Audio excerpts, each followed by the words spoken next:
各位家長、各位同學好啊，係活生教育嘅 Miss 蕭啊。咁今日咧，我會講一個題目係 active and passive voice。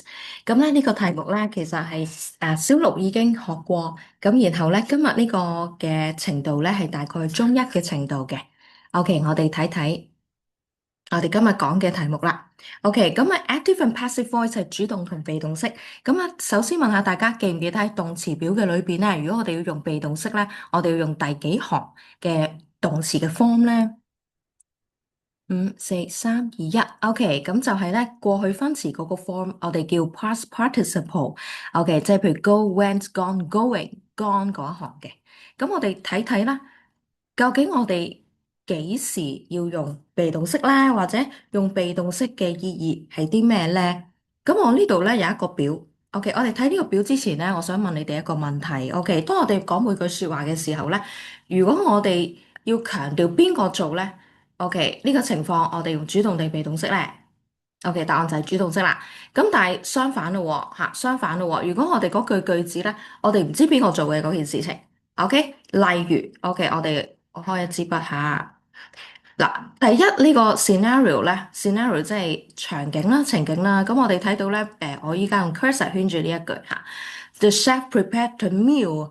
咁咧就強調係個廚師預備呢餐飯嘅。咁呢個情況我哋就用 active voice 主動式咯喎。咁但係原來咧，另外仲有起碼三個情況咧，我哋用被動式嘅嚇。第二個情況就係我哋唔係強調邊個做嚇，反而強調件事發生咗。The meal was prepared perfectly。咁呢個係第二個情況。OK，好，第三個情況咧就係 the actor is a mystery。我哋唔知邊個做喎。例如，咦，個窗係邊個打爛㗎？OK，個窗我唔知邊個打爛，但我純粹要帶出咗窗被打爛。The window was broken。第四個情況啦，大家都知咩叫 formal writing 啦，係咪啊？中一嘅同學嚇，咁 formal writing 就係正規嘅書寫。咁咧喺呢一度咧有兩個例子啦嚇，例如第一個情況就係新聞報導啦，第二個情況就係譬如我哋做完實驗做一個 report，咁呢啲情況都係正規 formal writing 嘅。咁我哋比較多用 passive voice 嘅。The bank was robbed at noon. The solution was heated. OK，咁我哋呢個 overview 咧係希望大家明白咩情況用被動式，呢個其實好重要。咁然後我哋一陣咧會實戰睇睇題目嘅。OK，好，咁咧另外都快講咧，就係話咧有啲同學咧都會忽視咗一個好重要嘅概念，就係話一日要諗好耐，主動定被動，其實唔需要嘅嚇。個 hint 係 does it make sense？嗱，我哋睇睇呢度啦嚇。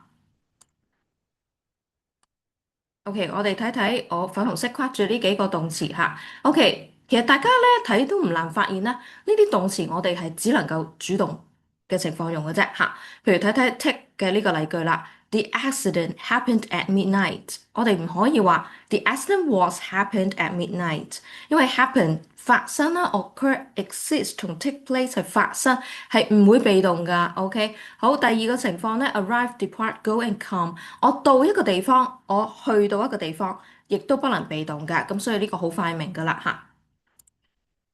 OK，好啦，咁睇睇下兩個情況：die、cry、smile and laugh、sleep、sit、lie and stand。我喊，我笑，我瞓覺，我坐喺度。呢啲情況都只能夠係主動嘅。The old man died peacefully. She slept for 8 hours。好，咁然後咧，我哋依家要進入到好重要嘅一個部分啦。就係究竟實質考試嘅操作係點咧？或者我哋真正做題目嘅挑戰係咩咧？OK，咁所以我依家就係花時間去教大家呢個部分啦。OK，好，咁我哋咧睇睇我時間關係咧揀咗黃色啦、藍色嘅部分。OK，睇睇我嘅 cursor 啦。OK，咁咧幾時應用主動被動式咧？小學咧佢會直接成課考啦，咁成個部分可能用被動式啦嚇。咁但係去到中學咧就睇睇呢度。通常我哋考 tenses 嘅時候，佢已經滲咗呢啲題目入去噶啦嚇。OK，好，個標題通常係 tenses，如果佢講埋咧就係咁啦，active or passive voice and irregular verbs。咁呢度個題目，You are reading an article about hiking. Complete the article by filling in the blanks with verbs in the correct tenses and voice。好啦，大家有冇留意到咧？voice 啊，嚇，我 highlight 一下嚇。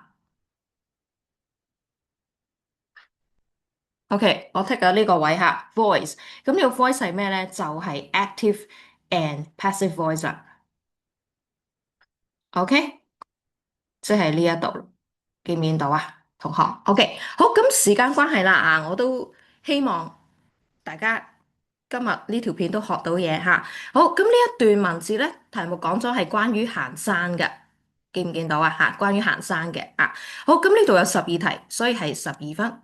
去到中學1分1題嘅啫嚇，大部分情況。好，咁呢度咧，我哋時間關係咧，藍色係所有 time phrases。咁我哋咧睇睇呢度12個，究竟有幾多個用被動式咧？OK，咁我咧都有個 hint 嘅。OK，睇到紅色頂嗰度咧，look at the subjects and verbs。OK，咁我咧依家咧就幫大家 spot 個 verb 啦喎，個 subject 同個 verb 啦喎。OK，好啦，第一題係 local group，然後個 verb 係 gather。第二題係 hikers warm up。第三題 guide lead。第四題 others lace，即係 other hikers。第五題啦，volunteer，然後一個 community cleanup 嘅一個 activity。OK，好啦，咁第七題咧就係 trail maps display。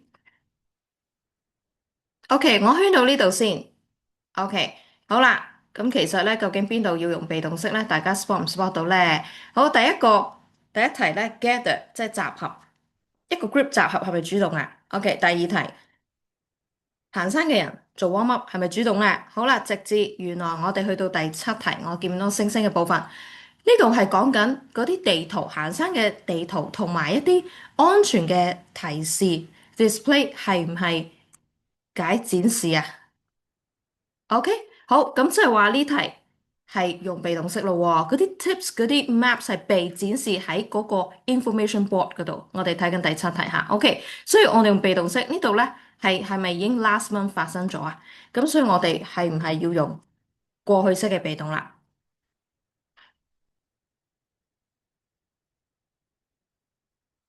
？OK，好，我搞翻細下。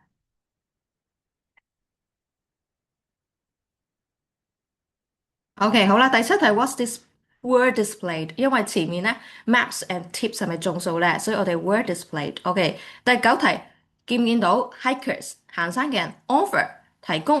好啦，咁但係原來都要留意多一樣嘢喎。OK，我依家圈下，就係後面 advice。好啦，advice 係咪忠告啊？行山人士會唔會自己提供自己一啲忠告咧？所以呢度係被動式，被提供一啲忠告。咁然後呢兩題都係 regular verb 嘅嚇，即係佢哋變過去式 PP 都係加 ED 嘅啫。好，第九題見唔見到又係用被動式啊？Several helpful brochures。OK，咁然後 distribute to 派發，咁宣傳單張或者小冊子啊呢個字解解，佢唔識自己去到人嘅面前嘅係要被派發，咁所以呢個係都係被動，咁然後 brochure 有 s，所以係 were distributed。OK，get 唔 get 到咧？好，第十題，雀仔唱歌主動。好啦，第11題係 newcomers 係人喎，welcome 係歡迎，人歡迎自己有啲怪，所以係被歡迎。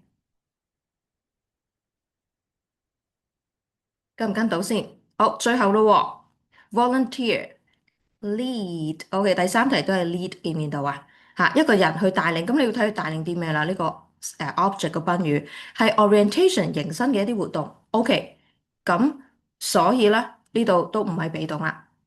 好，大家明唔明？咁所以呢度12題咧係有4題係1/3嘅題目都要自己識得轉 passive voice 被動式㗎。OK，好，咁時間關係啦，咁如果大家有興趣繼續學落去咧，我哋咧7月14號開始咧，連續6個星期係暑期班嘅。OK，大家可以歡迎向我哋嘅同事查詢。好，下次見啦。